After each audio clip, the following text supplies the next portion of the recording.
Hello, Luxivitians of the Kingdom of Luxivitas. Today's date is June 20th, 2021, and this is the first national fireside that is being hosted for the plans of the nation post reset that is planned for August of 2021. So there's not too much that's going to be covered in terms of actual plans or ideas that I have. It's mostly just going to be referencing changes to the possible changes to the leadership, to the ranking system, and as well as some possible changes to the council. Keep in mind that everything and all the information I will be presenting, they're only possible ideas, and well, they're for discussion. This isn't going to be about me. This is going to be us building a nation together, and that's what I'm hoping for. This so majority of these firesides and these presentations will mostly just be me talking about the ideas that I have, things I feel like would be a good path. However, discussions and future firesides will address other possible solutions. For everyone in the fireside, we've got four people in the fireside. Today we've got Clone, Dutch, Poco, and Silk Beast attending the fireside. For the four of you, there is a new channel called Fireside Questions. If you have any questions as we're going along, please feel free to post them in the Fireside Questions, and I'll address them as we go along. Feel free to, I'll also ask after every slide if there are any questions. That will be your time to present any questions you have on any of the slides. I will also ask for questions after the end of the presentation for really any general things that anyone might have in mind that wasn't addressed. And Zero joined in. All right, awesome. There's five of us. All right, Zero. I don't know when you joined in, but just to kind of recap everything, I'm going to be discussing possible changes to leadership and to the council. And then there's also a separate channel that if you have any questions as we're going along, you can post them in the fireside questions. All right, let's get rolling. So, possible changes to the leadership. So, I'm going to be focusing a lot of the government closer to how the Tranquil Collective operated. So the leadership kind of focuses on what the Tranquil Collective was more or less like in terms of leadership and some of the structure and uh, ways we operated things.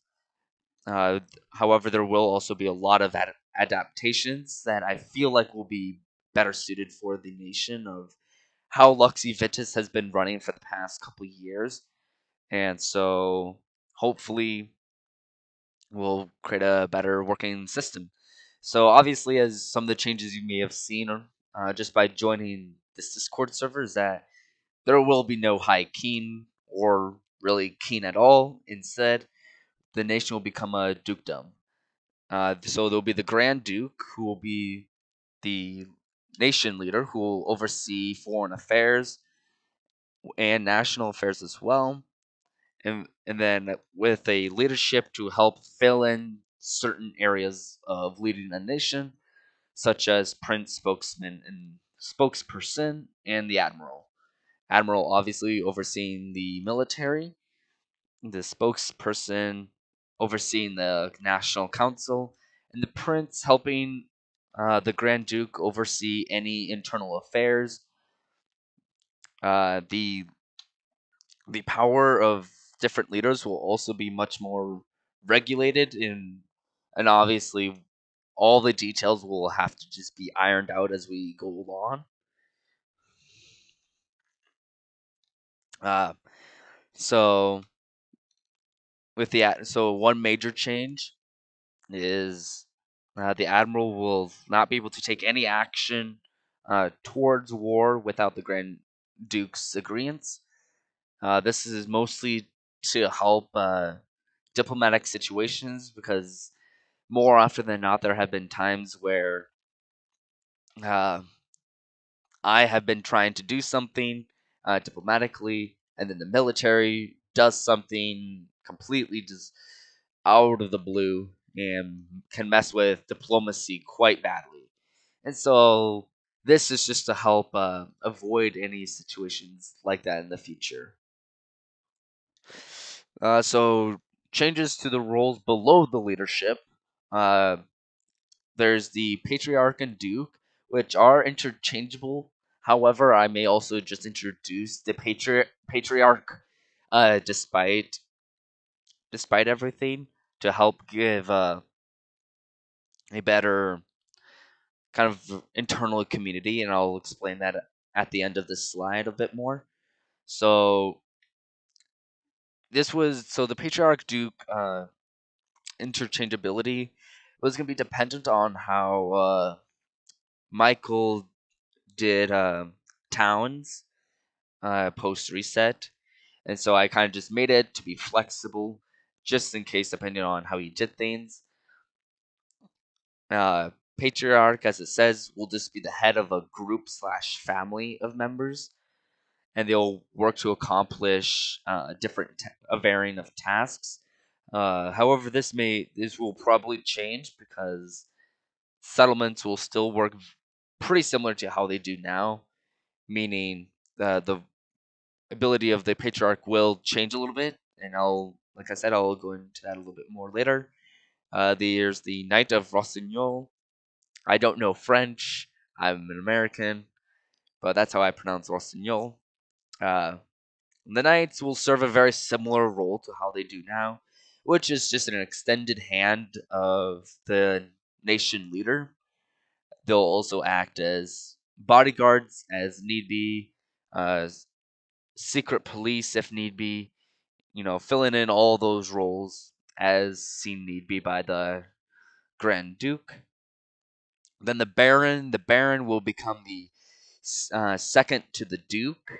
Uh, so the Patriarch will no longer be the role that it was meant to be. So the Baron will be the second to the Duke to help the Duke accomplish any goals given to the town, and they also can be in the position to be given special assignments from the Grand Duke, depending on the situation. So the possible changes with the Patriarch, and this is taken in several ideas that I had from several members uh, that presented different ideas, and I decided, to find a way to take all those ideas that the members had because I felt like it could be a good idea, and so I took them and I haven't written it down anywhere though, so it's just a thought as of right now. So this is where I would love some opinions from the members. Is so the patriot so we create family groups within the nation. So when a new member joins, they'll be able to choose or be placed into a nation group, depending on where they live in the world. This family group will help train them, help them kind of get into the server, help them feel part of the community. They'll be, and this family group will help them uh, kind of feel like they're part of the nation, that they feel so that they feel like they're cared about by the members, that they're needed, and so that they also have a line where if they have questions, concerns, if they just want to chat, basically just become friends, whether that be just good friends, acquaintances, or close friends, with other uh, nation within these family groups. And then to tie in a second idea, we can host, depending on how things go for the nation on the server, we can start hosting either monthly or bi-monthly national events or competitions, uh, where different family groups or just groups in general will all compete to, for a varying of tasks. Uh, where whether that be uh, combat related, competition, shipbuilding, wiring, whatever it may be, but it's to help kind of bring a, bring in some fun for the nation. I know competitions and events like this have been requested by members for a long time. I know I've kind of shot down the idea a bunch, but this is one way I've thought of implementing a possible idea. Let's see. Let's go over to fireside questions where some people have expressed some ideas.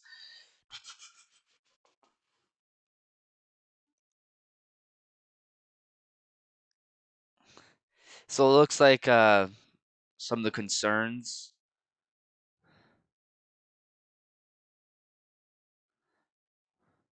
So it looks like some of the concerns from people that have posted in the fireside questions is that the family groups would kind of divide the nation a lot more than they should, and that also these family groups could also possibly splinter away from uh, from the nation as a whole and just create their own nation.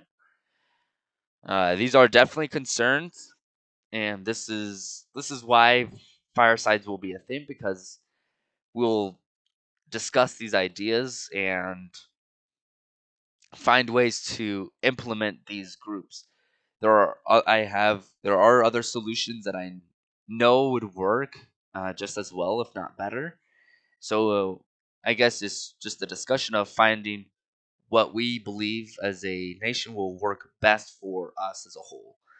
And this is something I'm really looking forward to. I have a lot of hope. I want this nation to work. I want this to work out well for us, and but I want this also to be something that we build together and not just me, because that's how the nation was before. Is that I built the government. I did all of that.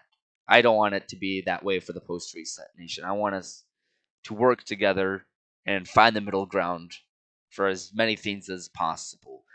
Yes, there will be things we'll all disagree on, but that's part of life. That's part of building a nation, and we're just gonna have to disagree on some things. We all can't agree on everything. Uh,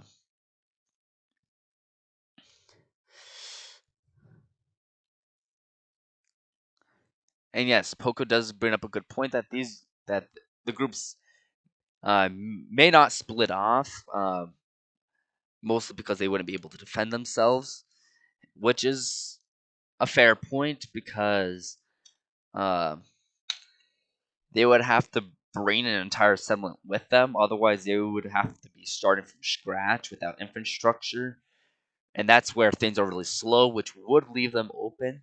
But that's part of discussing. We definitely can have a another session where we just discuss possible solutions. However, I'll kind of leave that up to debate and allow people to say what they think is best, whether that be through DMs or just in the member chat, however it may be. So I'll be moving on now to the next slide, where it's just the remaining of the roles. So we'll go Baron, and they'll go down to Paladin. Paladin, Chevalier, Militia, and Page will all stay the same. Uh, where if you are going to be a fully active member of the military, you'll be considered a Chevalier. Paladin will only be bestowed by the Grand Duke or the Prince if permission is given. All right. So the next slide, I believe, is the changes to the council. Yep. All right. So these are some possible ideas that I have. So I'll just go through them, and then at the end, I'll take any questions because I don't have too much to talk about aside from what's on the slide itself. So the council will be composed of one representative from each town or group. So in this case, it will be towns because settlements will work very closely together.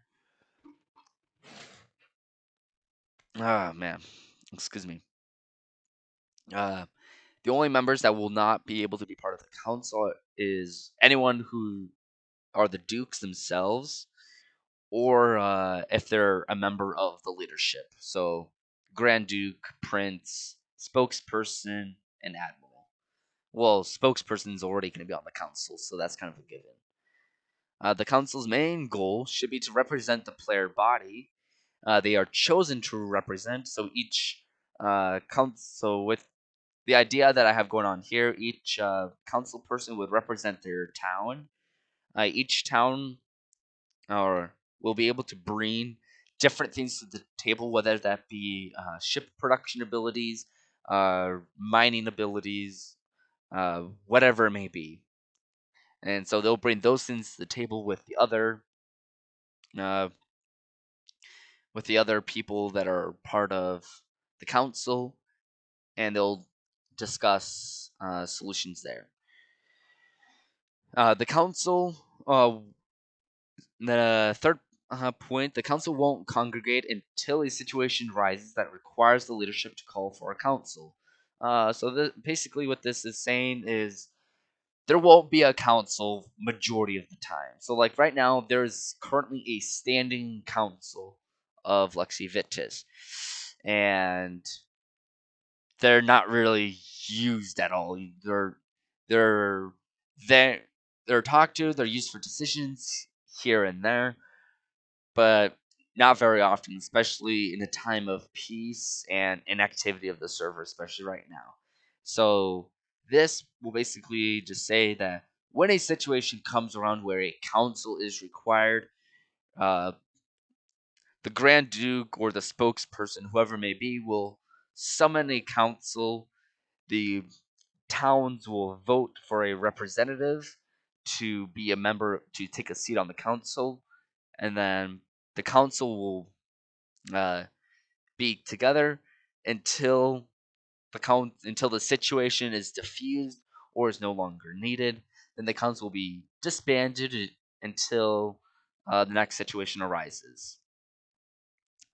They the fourth point is that the council will not be formed until much later. So the first few months of the nation, especially right after the reset, there won't be a council. This is to help focus the leadership. This is to help focus the leading abilities on the leadership, uh, because there will have to be a lot of micromanaging of members and resources, because we will be strained in those manners, and so the leadership will have direct control of the nation until the nation is much more stabilized later on.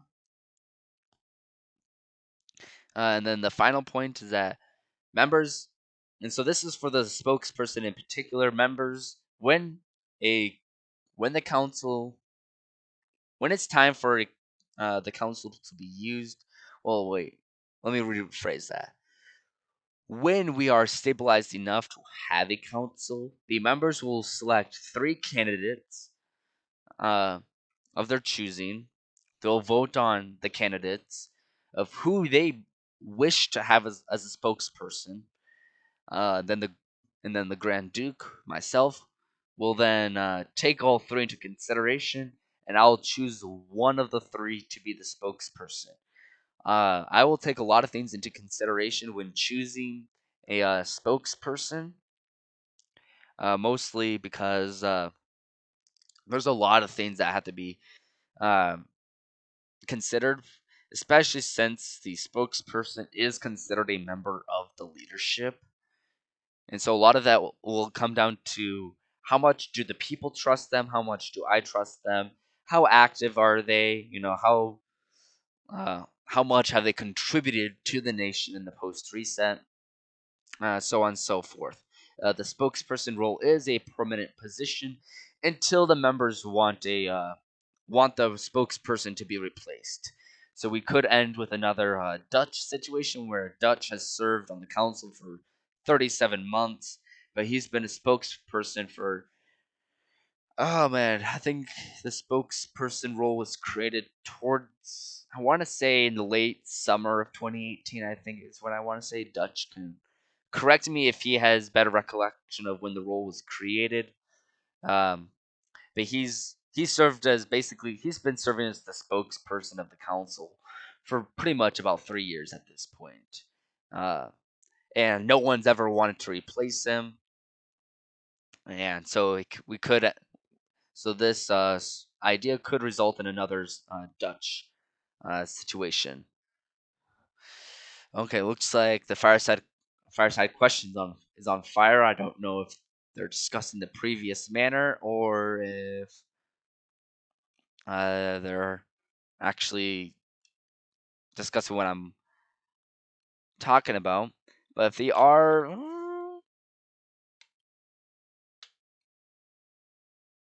let's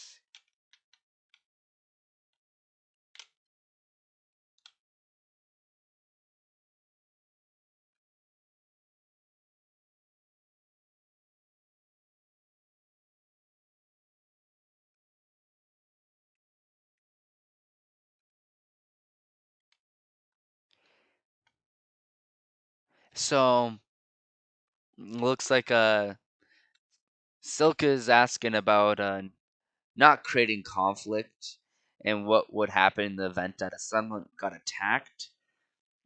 So obviously we'd obviously still defend ourselves. Um, I would kind of hope that's kind of just out there. So we would always defend ourselves. Pirates are always gonna we're always gonna consider pirates as enemies. The main thing with not causing conflicts is with other major nations. So like right now, this is an example. Um, Vega, Orinthia, Aegea. We would want to try to avoid conflict with those nations. But actual pirates, pirates being people like Ghost Dog or Silver, depending on how you know them as, actual pirates who will kill whoever they want without a care. Those will always be considered enemies of the state. We uh, will take a similar approach to how Luxivitas did in early 2019, where we were a neutral nation. However, we did make offensive attacks against pirates, um, and we will take the fight to the pirates. We'll do stuff like that. So we'll still be engaged in conflict with any pirates or raiders. However, in terms of the political atmosphere, we don't want to cause issues with other nations as a whole. That's something we want to try to avoid.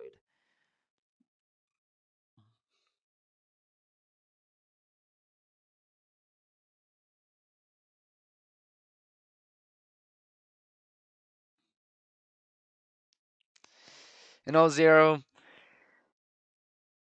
Uh, why do I take this so seriously? Well, it's not necessarily that I take it so seriously. I just care about the community. You know, I I there's a lot of backstory to this community to how I kind of reformed the nation into the Tranquil Collective. Uh,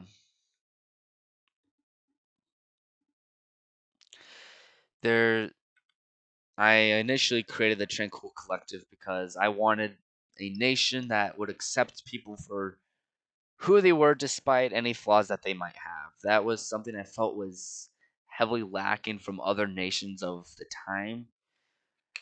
And I wanted to kind of be the first person to say, hey, if you want to become a better person, if we'll take you in, for the longest time, actually, the Tranquil Collective were just members who are outcasts of other nations, because they are outcasts, when other nations would outcast them, many of other nations wouldn't let them in.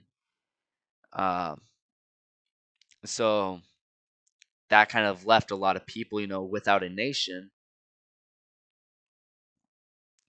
And so I reformed the Tranquil Collective and focused on the community of the Tranquil Collective to be a very welcoming nation.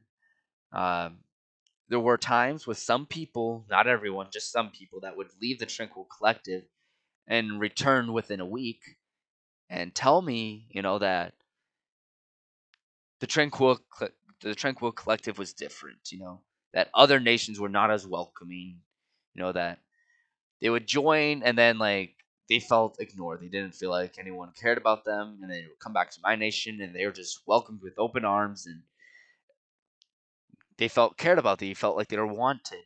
Uh, and that's something I really focused on in the Tranquil Collective, and that's where you get people like Zarlok and Syaf saying that the Tranquil Collective was the superior nation to Luxivitas for the main fact of its community, that the Tranquil Collective, despite not being as powerful in terms of military and economy, was the member base was much happier. People left us alone. People didn't really bother with us. We weren't big enough of a threat to really cause conflicts with other larger nations. But in some cases, only some though, we were able to at least hold our own against some pirates. Obviously, some pirates were too powerful for the Tranquil Collective at the time. But since the Tranquil Collective focused on its community, we're able to withstand any attack. Uh, and no, there's a good chance we will not be accepting any members of Vega, just because I know how Vega can be and some of their members can be. However, if they offer assistance in something, we probably will exchange some sort of knowledge. If that's something they want to do, I won't extend the offer out to them at all. But uh, we won't accept any members of theirs. Just trading any knowledge of the sorts if that's something they want to do. And obviously, what we share with them will vary depending on what the leadership feels like we can share with them. Uh, let's see. And I guess since we're on the topic of diplomacy and all, something I know that's been a lot of members have been concerned about is how vulnerable the nation would be if we focus less on the military and more on the economy and the community, and focusing on helping other nations as well. I will say right here, right now, we will develop a military. However, we won't uh, focus every ounce of energy into the military. You know, I something I want to establish, which I feel like would bring a lot more success, and would be tied in with diplomacy just as much, is creating a defensive pact uh, with other nations where we won't be allied with each other necessarily, but in the event that one of us were to be attacked or declared war on, everyone else would jump in. So it's kind of a safety net. Meaning, if our nation were to wage war on our own will, we would not get uh, support from the rest of the people that are part of the defensive pact. It's only when we are attacked first. Uh, so as long as we don't cause the war, we don't make the first move. As long as we are fighting, as long as we are fighting the defensive war, the defensive pact would jump in. Defending allies, well, that's part of the defensive pact. Let's say a member of the defensive pact were to be attacked, we would go to their aid. That's something the pact wouldn't be an option. It would be if any one of our nations are attacked, we all respond um, through military means. How one will help will vary. Obviously, depending on the size of our military, we'll always try to help in terms of pilots and ships. Though the main thing and this is where developing an economy will come in, is if we can develop a large enough economy, we can help other nations, and if we help smaller nations as well, we can gain good favor with smaller nations as well, and possibly, depending on how things go, we can either absorb them. We can become. They can join the defensive pact. We can do other things like that. S- if well, the goal is that members of the defensive pact won't go to war with each other. If for whatever reason they do that, they would be removed from both of them would be removed from the defensive pact. Uh, Everyone in the defensive pact would have to be new. Well, I wouldn't say have to be neutral, but if two nations within the defensive pact wage war against each other, they would just be removed. And then once their war is over, depending on how things went for them, they would either be re-invited back into the pact or just be like, no, you can't join the pact. If it's a bit like the UN, not really. No, we wouldn't be there for the politics. We are not going to discuss politics. It's just going to be a piece of paper essentially that just says, "Hey, if you're attacked, we'll defend you, and if we're attacked, you're going to defend us." That's just how it's going to be. We won't do politics. None of that. The politics will end at just defending each other at the very least. So the defensive pact would help with dealing with pirates and raiders, stuff like that. That's something we would do. Uh, this, I feel, a defensive pact is a better solution, and over allies, because allies, while allies bring many benefits, it defeats the purpose of neutrality. But being in a defensive pact, you necessarily don't have to be allies with them until a war comes. Uh, but allows us to keep our neutrality a lot easier. It allows us to still act independently without all the bars that having allies or being in an alliance would bring. So, really good example from server history alone is the Andromedan Republic and the Coalition of Independent Nations. The Andromedan Republic was an alliance. It had regulations, it had rules. If you were a member of it, you had to follow those rules and regulations, and that really hampered a lot of nations, a lot of smaller nations, especially uh, in terms of what they were able to do. The Coalition of Independent Nations um, was formed in the threat of the Andromedan Republic, uh, because the Andromedan Republic was pretty warmongering, much to my dismay. And so the Coalition of Independent Nations basically formed, where if any of them were attacked, they would respond. So the Andromedan Republic were to declare war on a member of the coalition, the entire coalition would declare war on the Andromedan Republic.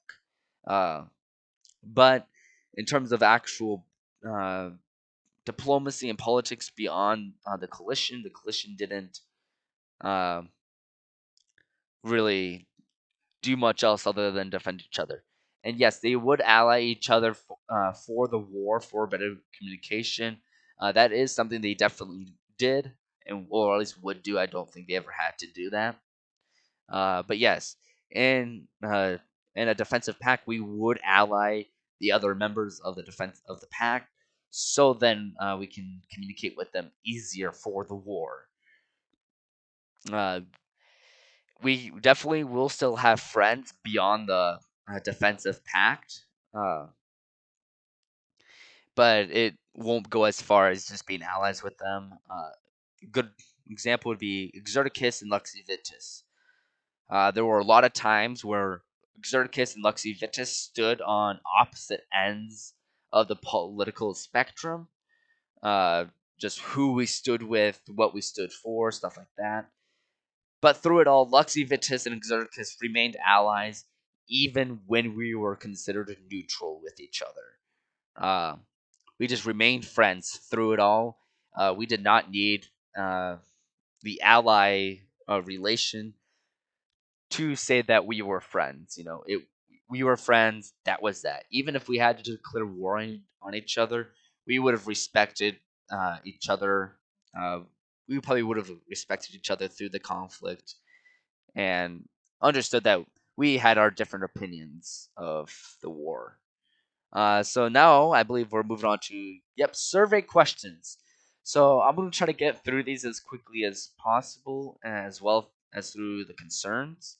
So these questions were questions that obviously for those who actually did the survey that I posted and kept reminding members about.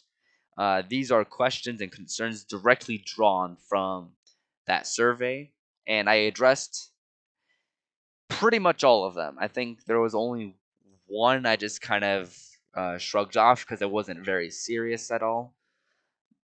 Uh, and I once we get through it all, I think I'll be able to determine which one I left out as well. So we're just gonna get through these, and then after the questions and concerns, I'll open up for general questions, whether that be anything that's been discussed or other things that can be tied into what I've talked about today.